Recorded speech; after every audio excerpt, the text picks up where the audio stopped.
नमस्कार, किसान तक में आपका स्वागत है। मैं हूं निर्मल यादव। जैसा कि हम जानते हैं कि इस समय मौसम जो है वो पूरी तरह से किसानों के लिए बेईमान है। बेईमान यूँ कि इस मौसम की जो मार है वो किसानों के ऊपर दो तरह से पड़ रही है। एक तो सकारात्मक भी है और दूसरा नकारात्मक रूप में।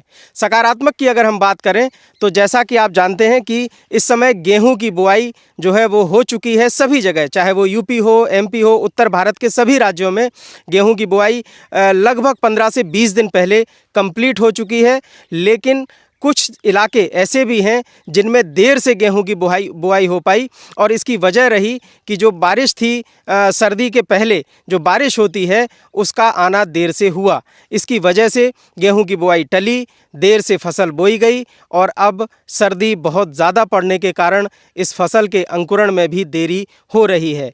ये वो कालखंड है जबकि मौसम पूरी तरीके से सर्दी को सवाब पर लेकर आता है और ऐसे में तापमान अपने न्यूनतम स्तर पर होता है और ऐसा माना जाता है कि गेहूं के लिए ये जो मौसम है ये सबसे मुफीद है, ख़ास तौर से तब जबकि अर्ली सोइंग हो चुकी हो, समय से उसकी बुआई हो चुकी हो। और आप देख सकते हैं कि बगल के दो खेतों में, अभी हम इस समय झांसी ज़िले में हैं और झांसी ज़िले का ये बावल गाँव है। इसमें हम जिस खेत पर आए हैं, जिस फार्म पर हैं, इसमें एक ही खेत में दोनों तरह से गेहूँ की जो फसल है उस पर मौसम का असर देखा जा सकता है। मेरे पीछे जैसे कि आप देख रहे हैं ये एक खेत है और इसमें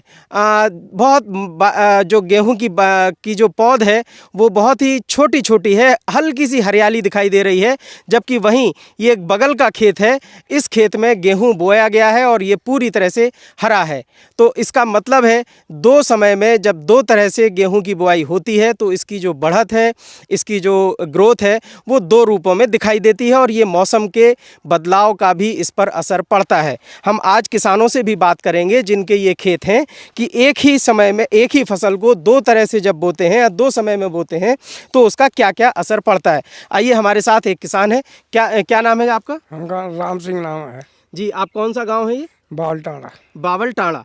आपका ये जो खेत है जिसमें दो खेत हम देख रहे हैं, एक ये बगल का खेत जिसमें गेहूं जो है वो पूरी तरीके से निकल आया है, बल्कि और यहाँ जो एक और खेत है इसमें अभी बहुत छोटी छोटी इसकी जो कोपले हैं वो दिखाई दे रही हैं। क्या वजह है, ये इसकी बढ़त क्यों इतनी कम रही? ठंडक के वजह से।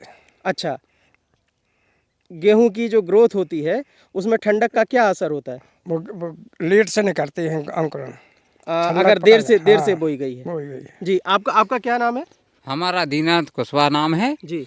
और ये है कि जो ठंडक की वजह से हाँ। जो गर्मी चाहिए फसल के लिए, गर्मी से फसल थोड़ी बढ़त लेती है। हाँ। वो ठंडक है, 5-6 दिन से धूप नहीं निकली है, उसकी वजह से फसल थोड़ी धीमी धीमी निकल रही है। अच्छा। हाँ, लेकिन जो बुआई पहले हो गई थी उसकी जो गेहूं की जो कोपलें हैं वो ज़्यादा बड़ी दिखाई दे रही हैं वो एक ही खेत में। और देर से जो बोई गई है उसकी बढ़त में, ग्रोथ में जो है वो थोड़ा सा अंतर स्लो है। क्योंकि फसल के लिए गर्मी भी अनिवार्य है। अच्छा। हाँ, अगर गर्मी नहीं मिलेगी फसल को तो वो थोड़ी थोड़ी बढ़ेगी।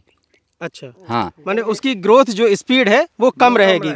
कम रहेगी उसकी। ये कब तक ऐसा रहता है? अगर मान लीजिए अगले एक हफ्ते तक मौसम ऐसा ही रहता है तो इस पर क्या क्या असर पड़ेगा? इस पर फसल का बहुत खराब असर पड़ेगा। खराब असर पड़ेगा, क्योंकि अगर 5-6 दिन अगर धूप नहीं निकलती है तो इस पर ग्रोथ बहुत कम हो जाएगा, क्योंकि फसल बहुत धीमी धीमी निकलेगी। जी, तो आप क्या कहेंगे कि फसल अगर समय से बोई जाए गेहूं की तो उसकी बढ़त अच्छी होती है और ये जो मौसम है ये मौसम इसमें इसकी ग्रोथ में ज़्यादा बढ़ाने वाला साबित होता है? नहीं, अगर देर से बोई गई फसल है उसमें नुकसान होगा। जल्दी जो समय से बोई गई फसल है उसके लिए मौसम फायदेमंद है। जी, तो जिस तरह से किसानों ने अपने अनुभव से बताया कि ये जो फसल है गेहूं की, वैसे हम जानते हैं कि दुनिया भर में गेहूं जो है वो उन देशों से आया है जो ठंडे मौसम वाले हैं और गेहूं की जो फसल है वो तभी बहुत अच्छी ग्रोथ करती है जब उसमें तापमान की गिरावट ज़्यादा से ज़्यादा हो और इसके बाद इसकी ग्रोथ बहुत अच्छी होती है। लेकिन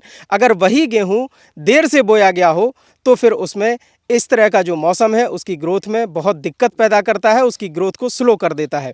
और ऐसे में ये फसल पकने का जो समय है, जो लेट सोइंग वाली फसलें हैं, ख़ासतौर से गेहूं की जो फसल है जो देर से बोई गई है, उसकी जो ग्रोथ है वो भी उतनी ही डिले होती चली जाती है। यानी जब फसल पकेगी तो उसमें भी देरी होगी और कटने के समय में भी देरी होगी। और जब तापमान जिस तरह से हम देख रहे हैं, क्लाइमेट चेंज का ये दौर है और तापमान में अचानक से बढ़ोतरी होना शुरू होगी अगले 4-5 दिनों के बाद या 6 दिनों के बाद, जब भी ये मौसम खुलेगा, और फिर दिन का तापमान ज़्यादा होगा, रात का तापमान कम होगा, इसका भी असर इन फसलों पर पड़ना तय है।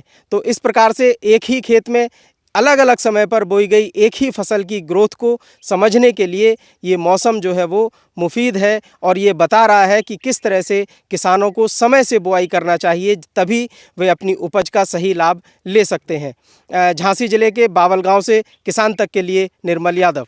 अगर ये वीडियो आपको पसंद आया है तो इसे लाइक ज़रूर करें। अगर चैनल अभी तक सब्सक्राइब नहीं किया है तो कर लें और नोटिफिकेशन पाने के लिए बेल आइकन भी दबा दें।